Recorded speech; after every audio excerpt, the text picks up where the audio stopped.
Modern war is often a slow, grinding tragedy. It devours years, drains economies, and reduces cities to static, entrenched battlefields. But occasionally, history throws us an anomaly. In 1971, the Indo-Pak War, which led to the birth of Bangladesh, lasted exactly 13 days. 20 years later, Slovenia secured its independence in the 10-day war. These conflicts did not fade into uneasy ceasefires or drawn-out negotiations. They resulted in the total, systemic capitulation of the opposing military force. So how do you win a war in under 2 weeks? You induce command paralysis. You neutralize an enemy's ability to act before they can deploy their full strength. Interestingly, these two rapid victories were achieved through entirely opposing doctrines. One relied on overwhelming multi-domain supremacy. The other used hyper-agile, asymmetric resistance. Surviving a modern conflict requires understanding a core reality. Victory goes to the side that rapidly shatters the system directing the enemy, rather than trying to destroy every individual soldier on the battlefield. By late 1971, a severe humanitarian crisis in East Pakistan had pushed a massive wave of impoverished refugees across the border into India. Sensing the inevitability of conflict, the Indian government allied with the Mukti Bahini, the local Bengali resistance fighters. Pakistan launched a preemptive strike on December 3rd. India was fully prepared and responded immediately with an aggressive, top-down application of force across land, air, and sea simultaneously. The Indian Air Force set a blistering pace, flying over 500 sorties a day.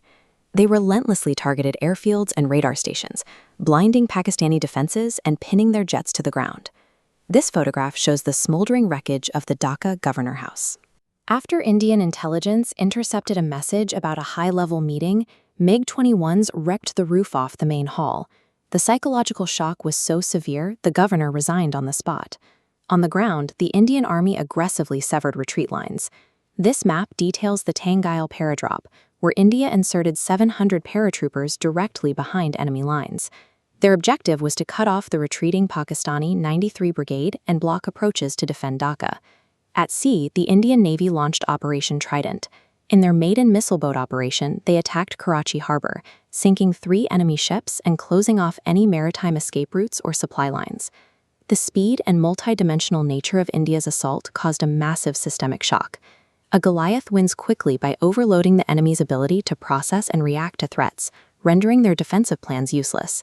Fast forward 20 years to the collapse of Yugoslavia. In June 1991, Slovenia declared independence.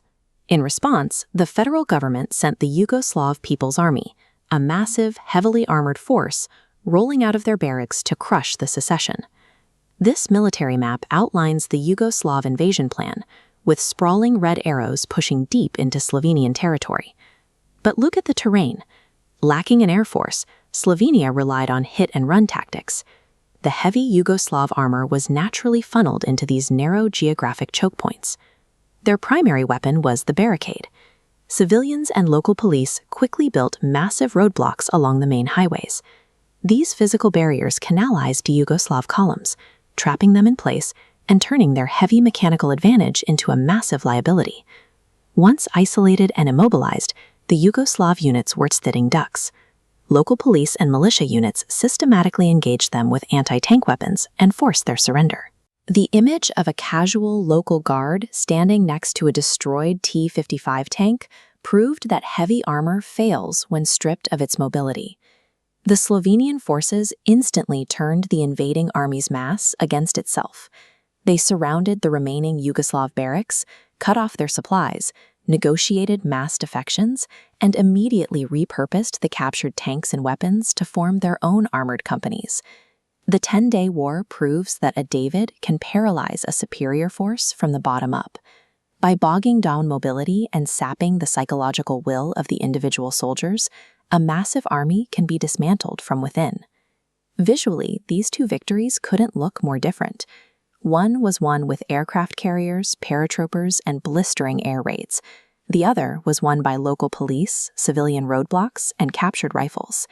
Yet despite the vastly different tools, both nations achieved the exact same strategic outcome: command paralysis.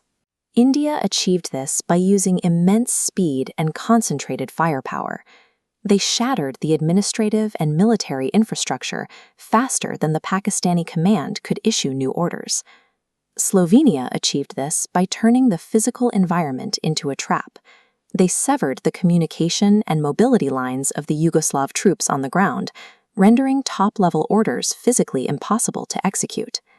In modern warfare, overwhelming numbers or advanced technology do not guarantee a quick win. Decisive victory belongs to the side that successfully dictates the pace of the conflict, neutralizing the enemy before they even realize the war has truly begun.